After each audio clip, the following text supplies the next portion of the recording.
जब हम अपने अतीत में जाते हैं तो हमारी जो सभ्यता सबसे पहले आती है सिंधु घाटी की। पढ़े ही नहीं आप तो हाई स्कूल पढ़े होंगे सोशल साइंस में, उसका काल क्या है, पीरियड क्या है, कोई बताए बच्चा? सिंधु घाटी की सभ्यता किस काल की रही? हाँ बोलो बेटा। 3500 कितना? 3500 3500। थोड़ा और डाउन आइए। लगभग ये माना गया है, अच्छा ठीक बात, लगभग 2000 से 2500 या 3000 के बीच हमारी सिंधु घाटी की सभ्यता मानी जाती है। और इसलिए बता रहे हैं वो हम इतिहास में पढ़ रहे हैं, अब हम गणित में पढ़। उस समय ही जो व्यक्ति रहे होंगे या जो मानव सभ्यता रही होगी, विश्व में लगभग एक साथ 4 प्रकार की सभ्यताओं का या 5 प्रकार सभ्यताओं का विकास।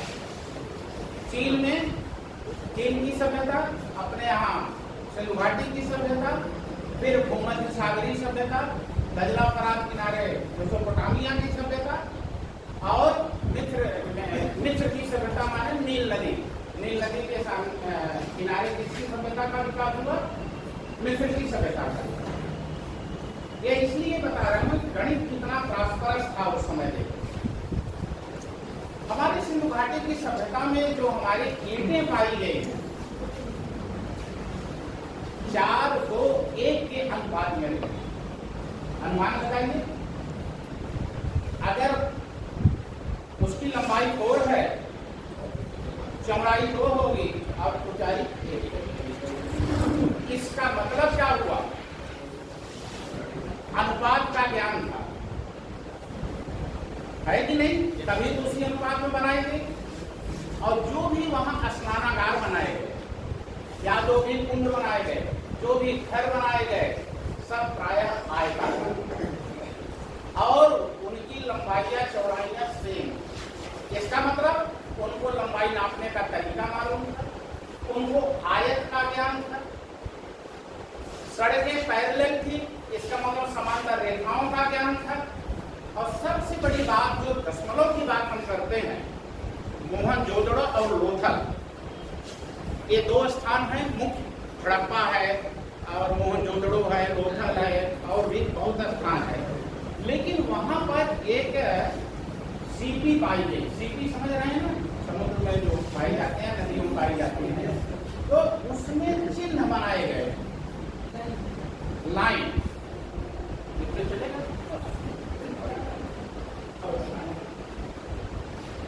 ये जैसे मान लीजिए सीपी है और यहाँ पर ऐसे 9 लाइन बनाई गई। कितनी लाइन बनाई गई है? 9। और यहाँ पर जो दिया गया है वो ये दिया गया। इसका मतलब जहां से शुरुआत हुई वहां एक सर्किल, बहुत छोटा सर्किल। अब ये समझ में नहीं आता वो शून्य है या सर्किल का संकेत है। 9 इसका मतलब, और ये सब दशमलव। आज हम जब नापी गई सीपी तो उन 2 लाइनों के बीच की दूरी 0.67 सेंटीमीटर। 0.67 सेंटीमीटर। इसका मतलब उनको लंबाई का ज्ञान था, उनको बराबर दूरी का ज्ञान था, और इससे नापते। किसी वस्तु को क्या करते थे? छोटी छोटी वस्तुओं को का मापन करते। और वहीं पर एक चीज और पाई गई, मापनी पाई गई, माने कोई क्षण वगैरह रही, उसे मापनी कहा गया। उस पर भी छोटे छोटे चिन्ह बनाए गए, 10-10 वाले। इसका मतलब उनको दार्शनिक प्रणाली का ज्ञान था और उनको दशमलव का भी अनुभव हो गया। इस प्रकार से हमारे वहां पर सिंधु घाटी की सभ्यताओं में या और जो सभ्यताएं रही हैं, विभिन्न जो व्यवस्थाएं हैं, कुछ न कुछ हमको वहां पर देखने को मिलता है। गणित के प्रादुर्भाव की बात करें, जब हम और आगे चलते हैं, तो गणित का जैसा कभी आशीष जी ने कहा कि सर कुछ भारतीय गणितज्ञों के बारे में, तो भारतीय गणितज्ञ तो बहुत सारे हैं, लेकिन हम क्रम से कुछ मुख्य जो हैं, अगर गणित के इतिहास के बारे पर हम, जैसे आप हिंदी साहित्य का इतिहास पढ़ते हैं या इतिहास पढ़ते हैं कि पहले कौन आया फिर कौन आया कौन, उसी प्रकार से जब हम गणित के इतिहास की बात करते हैं तो उसको विभिन्न कालखंडों में विभक्त करते हैं। एक जैसे आदिकाल है, माने जो सबसे पहले आदिकाल है, पूर्व मध्यकाल, मध्यकाल, उत्तर मध्यकाल और आधुनिक काल, ये 5 भागों में डिवाइड करके हम लोग गणित के गणितज्ञों के बारे में जानते हैं। तो सबसे पहले आदिकाल की बात जो आती है, आदिकाल में हम वो चीजें अध्ययन करते हैं जो 1000 ईसा पूर्व से पहले, जब से पृथ्वी का जन्म, 1000 ईसा पूर्व से पहले की बात। तो जो भी सिंधु घाटी की सभ्यता है हमारी क्या है, 1000 ईसा पूर्व के पहले की बातें हैं। आदिकाल को भी एक वैदिक काल, एक उत्तर वैदिक काल, तो ये वैदिक काल की बात है। फिर उत्तर वैदिक काल या जिसे शुल्ब काल कहते हैं, शुल्ब,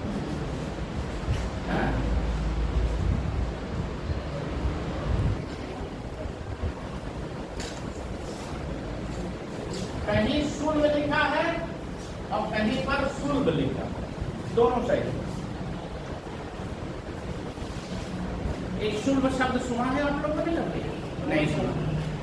गणित में आज एक नया वर्ड आपको सीखने को मिल रहा। शुल्ब में रस्सी, रस्सी समझ रहे हैं ना, डोरी।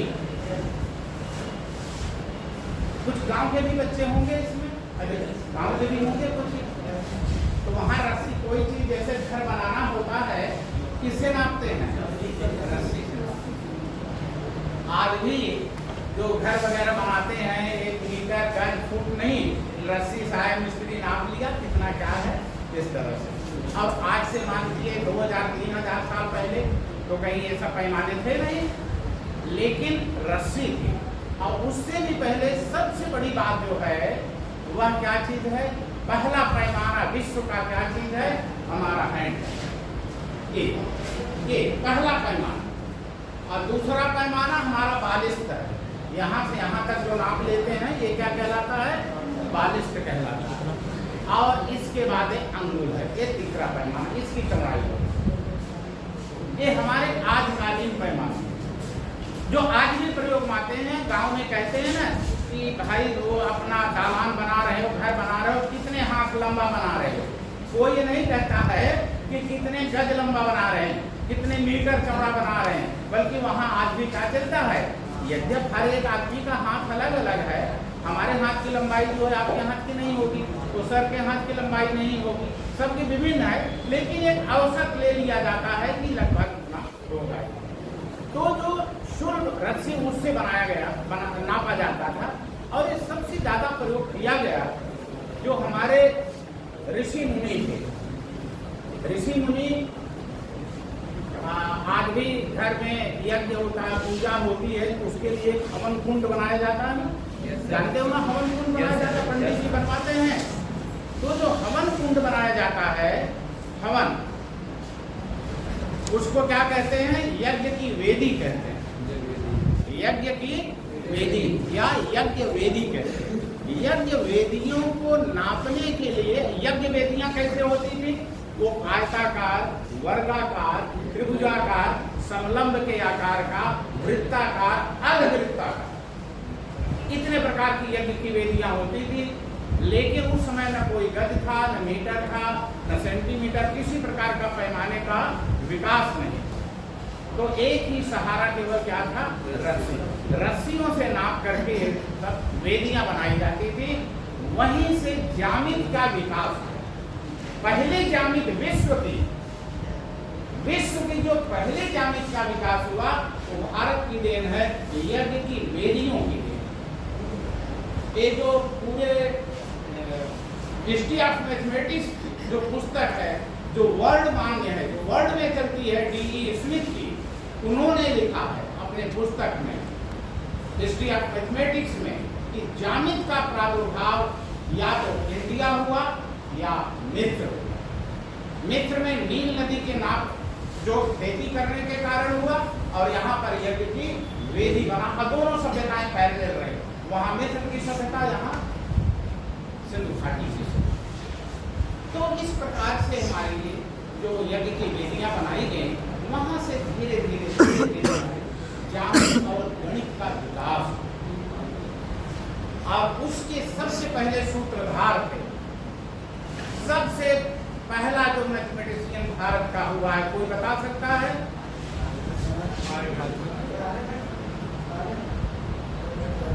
और कोई? एक प्रमेय आप लोग पढ़ते हैं, पाइथागोरस। उसके पहले कुछ लिखा है? अब नहीं है, हटा दिया। पहले हम लोग पढ़ते थे बौधायन पाइथागोरस। बौधायन पाइथागोरस प्रमेय, पहले गणितज्ञ पूरे इंडिया के, क्या विश्व के, बौधायन।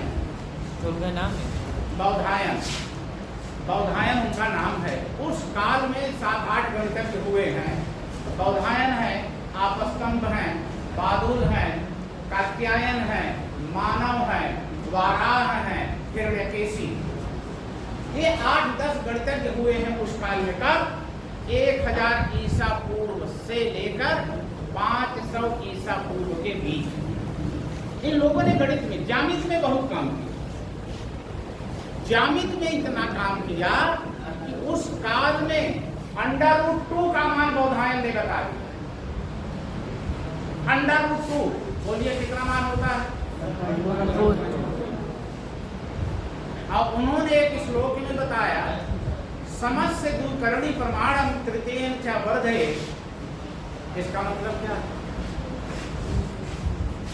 अगर कोई समस्य माने वर्ग होता है, कोई वर्ग है, वर्ग का मतलब इसकी चारों भुजाएं इक्वल हो, और कुछ है कंडीशन, केवल चारों भुजाएं बराबर है। 90 डिग्री का एंगल होना चाहिए,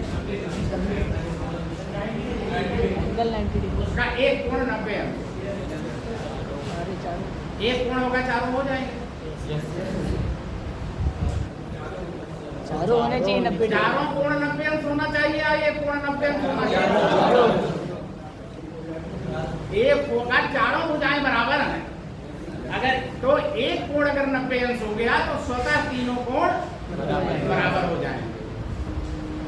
तो उन्होंने कहा, अगर मान लीजिए √2 है तो उसका मान कैसे होगा, विकर्ण का मान कितना? एक ऐसा स्क्वायर लीजिए, देखिए ये आप सब जानते हैं, लेकिन कितना प्रॉस्परस हमारा मैथमेटिक्स था कब? 1000 ईसा पूर्व। अगर कोई एक स्क्वायर है, एक इक्वल है, ये दोनों भुजाएं सब, और तो उसका विकर्ण का मान, या जिसकी भुजा 1 है और इसकी भुजा भी 1 है, तो ये कितना हो जाएगा? √2 हो जाएगा ना, √2 हो गया। तो इसका मान उन्होंने बताया, कितना बताया कि √2 का मतलब होगा 1 + 1/3 + 1/3 × 4, ये पॉइंट नहीं है, इंटू -1/3 × 4 × 34, ये √2 का मान। समस्त द्विकरणी प्रमाणम तृतीयं च वर्धयेत्। तृतीय माने तिहावा, वर्धयेत् माने बढ़ाइए। चतुर्थे नाम माने उसका फिर चौगुना करके जोड़िए। चतुर्थी सुनेन सविशेषक माने उसका 34 पूरा करके, सविशेषा माने घटाइए। ये हो गया आपका √2 का मान। देखना घर पे जाकर के नोट कर लो कि ये मान उतना ही आता है कि नहीं